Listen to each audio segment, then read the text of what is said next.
I'm Logan Crawford, and right now on Spotlight, we're speaking with author Linda Arena about her amazing book. She's taking readers on a thrilling adventure in her novel, The 13th Order, Guardians of the Crystal Skulls. As Earth faces devastation from a massive, massive earthquake that has shifted its axis by more than 3 degrees, the only hope for humanity lies within the beings residing in Mount Shasta.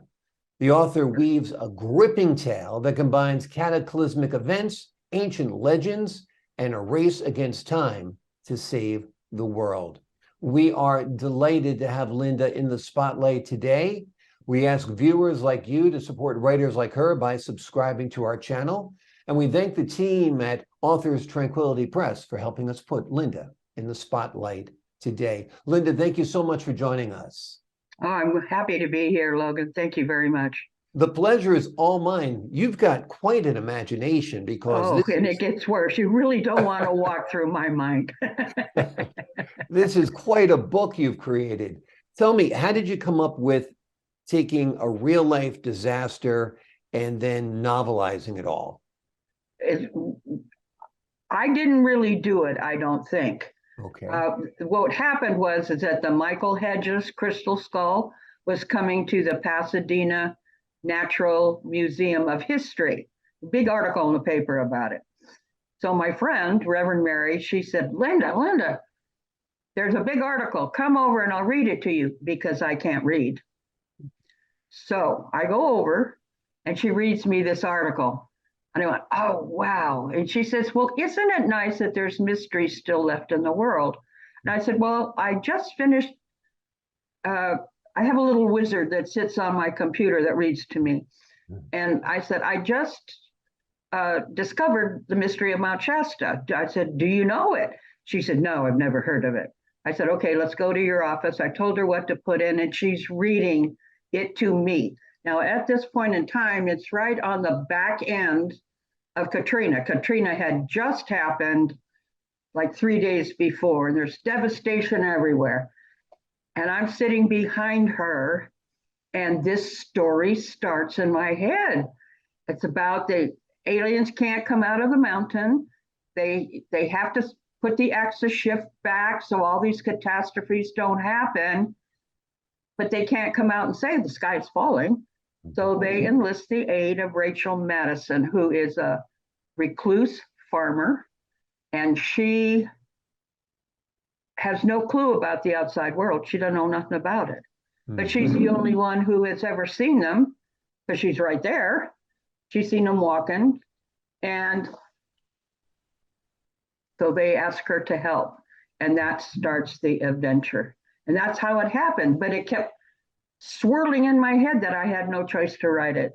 So I asked my son, who is an IT guru, how can I write this story?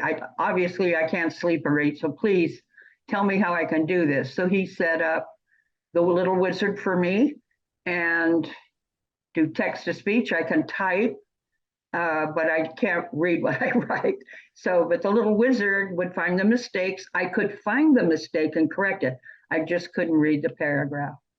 So Are you visually impaired? Is that what the issue is? Yeah, I had a stroke, and it took away my words. They turn into like hieroglyphs for me after a short period of time. So I can have a sentence or two maybe, but then after that, it's a disaster. So Mary helped me edit it, and the day, and this is no joke, Logan, the day I typed the end on that book, which took me 5 years, George Lucas came out with The Kingdom of the Crystal Skulls. Wow. And I said, oh, no, no, not now. Right, exactly. Yeah, exactly. not now. So anyway, that's what it was. Are his crystal skulls similar to your crystal skulls? They are a natural, not a natural. They have been dug up all over the world, Belize and I forget, New Mexico. People have dug them up. They're an actual artifact, so I think they should be put back. because I think they're part of the electronic, like we have the, what's that called over us? Never Oh, the mind. satellites? No, the energy above us. Okay. Well, we'll just say the energy above us. Okay. And then we have the one below us, and that's the crystal skulls. That creates the balance between Earth, Okay. and above us.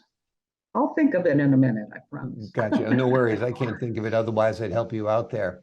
But so have you always enjoyed writing, or reading or watching fantasy, sci-fi, that kind of stuff? Yeah, before I lost my vision, yeah. I huge mystics and science and paranormal and all of the space stuff I could get my hands on. Yeah, very big into all of that. How would you explain how would you explain the crystal skulls? Where do you think they came from? What do you think the origin is? Oh, you really want to go down that rabbit hole, don't you? Yeah, absolutely. Okay, well, I believe they were created by our ancestors, Mhm. the gods. The mythology to me seems to be more true to our history than anything else. So I think they were created by them to be planted around the earth to keep the balance. We cannot, in this day and age, create them the way they were made, the ones that were dug up. We can't duplicate that. So that's why I think they're extraterrestrial made. Interesting. Now, Yeah, do you think the Earth has shifted on its axis from earthquakes in the past? it did. And it actually did 3.19 degrees. That's what caused Katrina, New Zealand. The earthquakes, volcanoes have been erupting all over the place. And that was due to that Indonesian earthquake. And then Japan backed it up with a 9.0 a couple years later. So we're having catastrophes because the Earth's axis is shifting. Now, if I'd had some real guardians, and real people to figure out how to do it, that it needs to go back. Our axis really does need to be shifted back. So the surface settles down. Right now it's in motion, a lot of motion. Maybe that's why you're getting such bad weather in California. Probably because we've never had rain, as much rain. We've just never had it. Yeah. We're a pretty dry state. Right. We get a few storms now and then, but not like this. We've had rain every week. We get very arrogant. We think we know a lot. We think everything can be explained, but there's a lot of unexplained phenomenon out there. Don't you think? Oh, absolutely. Take the pyramids, take something obvious. Yeah. And the Sphinx and Stonehenge and Easter Island. I mean, I could go on forever with that. Yeah. We can't duplicate it. We can't haul it like they did in ancient times. So the only thing left is levitation. It's the only way that could have been created. All of it. To put 10-ton stones. I don't care how many men you put on a wood cart, there's no way that you can possibly do that humanly, Right. So to me, it's levitation. Exactly. Yeah, it's very interesting because there is so much unexplained phenomenon. And I think because now everybody's equipped with a camera, that eventually we're going to capture more and more of UFOs, extraterrestrials. I'm assuming you believe in most of that stuff or all of that stuff. I believe in all of it. All of it. Yeah. All of it. Yeah. There's too much evidence to just say, oh, well, that was a one-time thing. No, we've got a lot of evidence. We have many pictures of flying saucers around the Earth. We have caught on camera for one. They catch all the stuff, that's on the ground and that don't look like a human to me. Exactly. Yeah. So, I think there's a lot we really don't know, and we're going to learn. I think it's going to come to fruition, you Well, know. it's good because it fuels a writer's imagination for sure. Sure. Yeah. Well, I can go hog wild with all of it, you know. Exactly. Exactly. Yeah. Let's talk about the characters in your book. Are any of them based on real life people? Oh boy. Yes. Okay. Yes. Lane Connors, who is the bodyguard, I based him on The Rock. When I was writing it, I need something large, somebody large with muscles that would be a bodyguard. And he was the only one I can think of. Because when you write, you picture Yeah. somebody in that role, you know, and he was the only one I could think of that would fit that. Rachel was me in my youth, I think. And I'm pretty scrappy.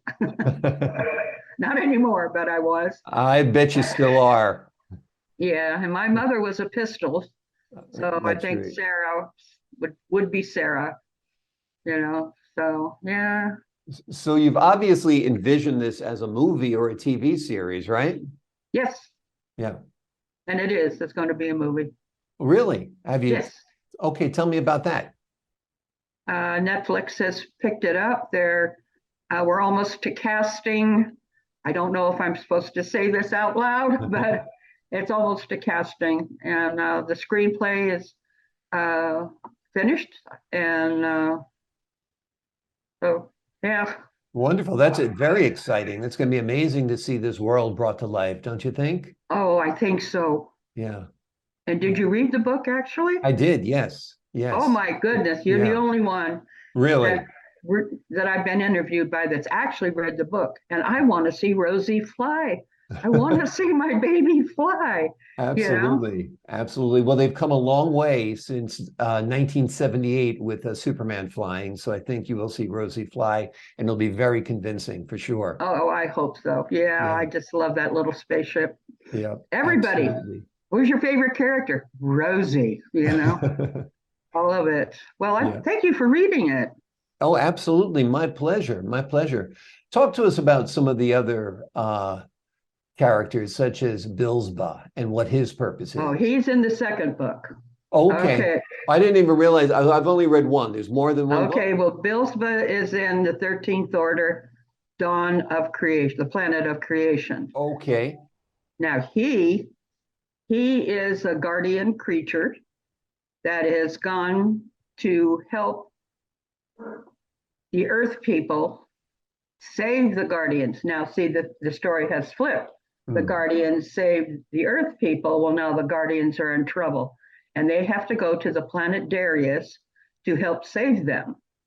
They're the only ones who can, according to Midas. Midas says they're the only one with ingenuity that can actually save us. And Billsba is their guide. Wonderful. How many books are there? Are there only Three. three? Okay. So Yeah, let's then go there's through them. The first one is, Guardians of the Crystal Skulls. right. The next one is Darius, the planet of creation. And the Okay. last one is Dawn, Dawn. Gotcha. Gotcha. And are you planning any more installments? No, those three are it. Those guys took me 10 years to write. Even though they still live in my head every so often, you know, they come out and talk to me, but nothing enough to write another book over, Right. you know. So yeah, Okay. but Well, it's they sometimes do take nice to up have residence. finality and a conclusion rather than something that seems like it's going to be going on forever. No, no, And like no, you said, no, 10 no, no. years is a long time to live in a different world and with all these different characters.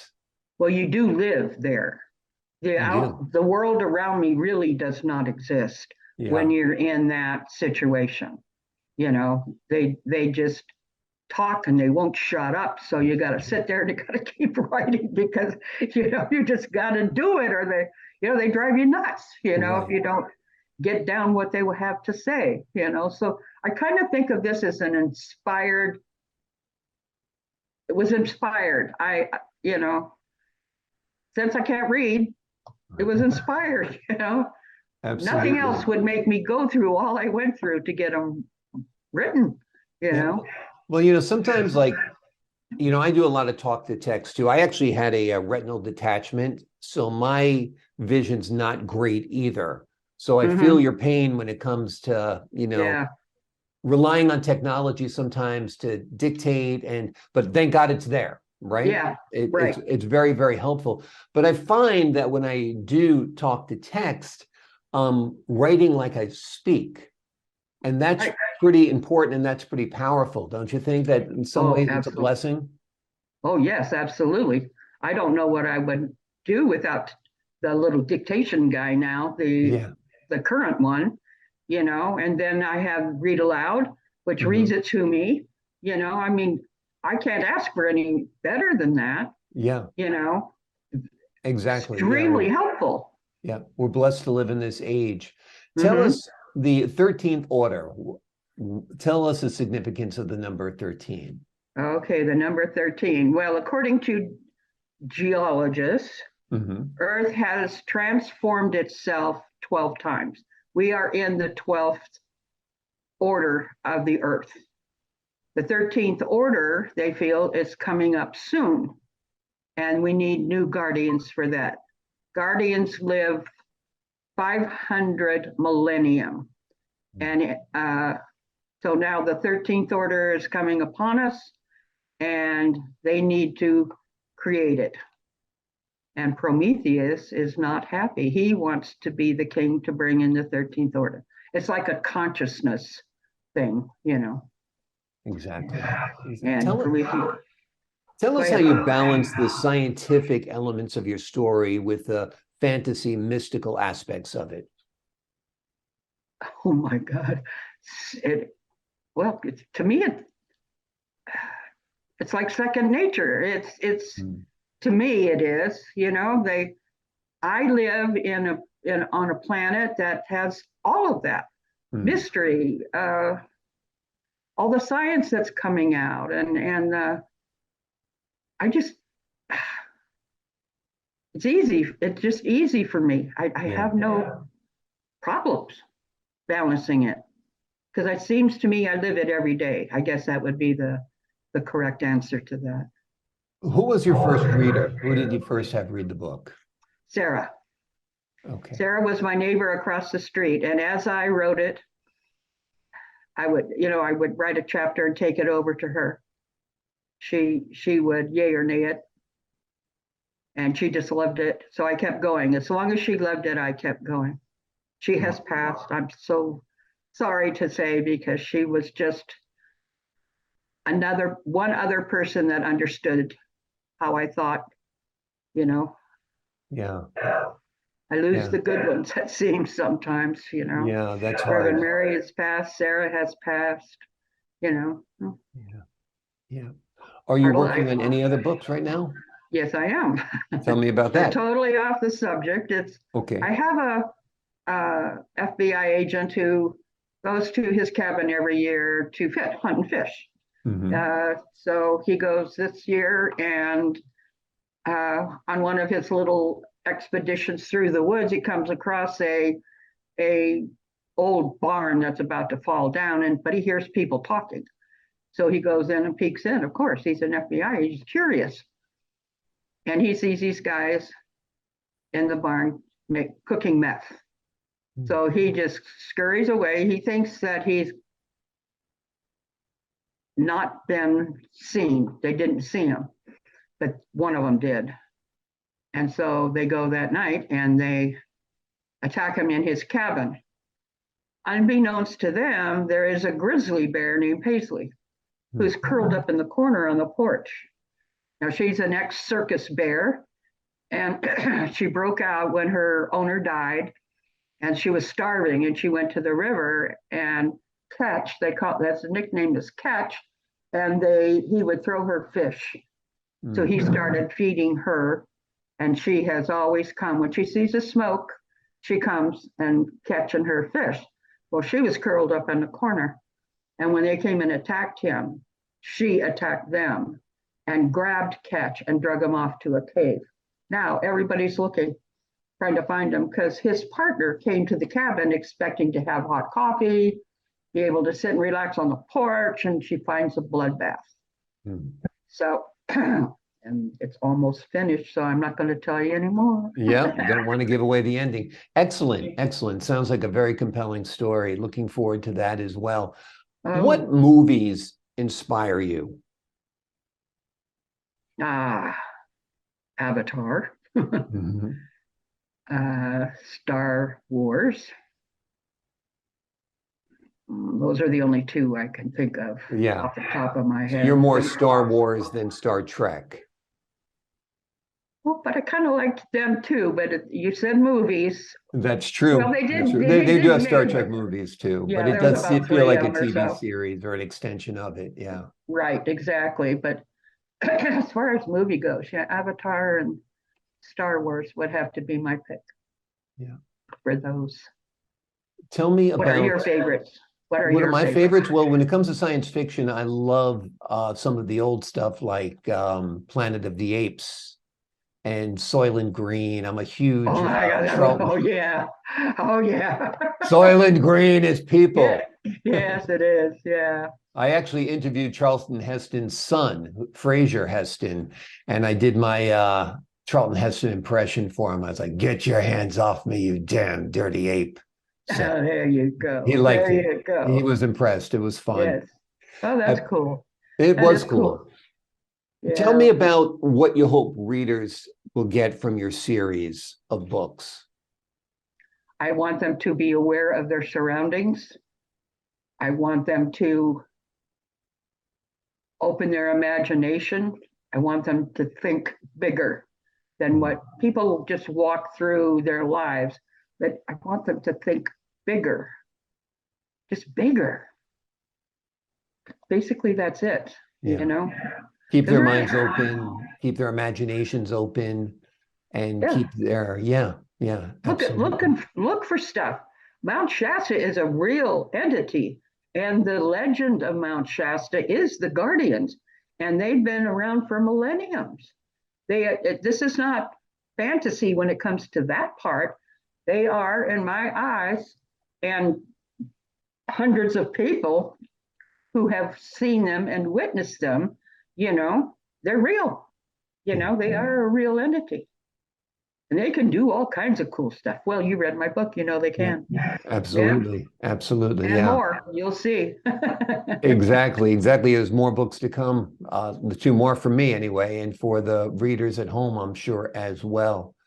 Do you listen to Coast Radio at night? Do you ever listen to that show? I've heard of it, and I submitted the book to him, but he never responded. You know, I sent him a book, and he never responded to it. So Because that's this okay. sounds really like up his alley because they talk a Yeah. lot about unexplained phenomenon. Right. Yeah. Right. It's Very true. Yep, absolutely, absolutely. Tell me what your family makes of this vivid imagination that you have. Not one family member has read my book. Oh no. I'm sorry. Shame on you. Well, I On have them, tried. I mean, of course. I've tried, but you know, I've got the covers all up on my walls. You know, they hear me talk about it, but Yeah, not interested. right. Well, And you know, that's okay. They don't have to be. right, You know, right. this is for me. This is for my pleasure, not theirs. Exactly. You know? And lots of Yeah. readers' pleasure as well, and soon lots of viewers' pleasure as well. I hope Hopefully so. that Netflix situation works out well. Yeah. And so who, if you were to cast it right now using your magic wand, obviously we've already cast The Rock. And who else John would you Boyd cast? as Stephen Kotz. I would like Helen Hunt to play Rachel. Mm-hmm. The Guardians are just voices at this point. I mean, that would be special effects for them. Yeah. Greeley, I think Danny DeVito would play a great Greeley. That'd be perfect. Yeah, it would be perfect. Or Jonathan Forsythe. That's as far as I've really gotten. That's pretty good. That's a pretty good. Yeah. That's an A-lister cast you've got put together there, and it's very an interesting dichotomy of people. Everyone from Helen Hunt to Danny DeVito. I love it. I think it'd be perfect. Yeah. Well, Darius is out now. You can get it, and it's now in audio.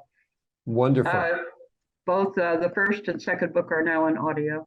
Wonderful. Wonderful. Well, you're a busy lady between, I am. yeah. And I'm gonna be 77. I don't mind telling everybody how old I'm gonna be Wow. next week. So, Well, happy birthday in advance. You well, thank certainly you. don't look or act 77, so it's good that Thank you. you're keeping active. It's keeping you young, and you have the imagination of I'm gonna say very young, like 14-year-old, because Oh, yeah. that's Wow. before people had their imagination beaten out of them by school. They're still Yeah. dreaming and, you know, and No, writing good things. I was left alone. My mother worked a lot, so I was left alone. And so my imagination ran rampant. I had to babysit my brother. So yeah, my imagination had all kinds of room to run, That's you know. wonderful. That's Yeah. wonderful. And I Well, love it. I great. absolutely Well, love it. I'm glad you're staying productive. The name of the book we're talking about today is The 13th Order, Guardians of the Crystal Skulls. It is a fantastic book that is rooted in reality, has elements of mysticism and fantasy and real life events. Linda has created an amazing world that Oh. you will want to live in through book one, book two, book three, and you might want to twist her arm a little bit. Maybe you'll get a book four out of her. That would be great. Linda, thank you. Oh, What's that? I've just thank you. That's all. I'm just Okay. saying thank you. Okay, well, it's been a pleasure speaking with you. And to the folks at home, I'm Logan Crawford, thanking you for your time this time. Until next time on Spotlight.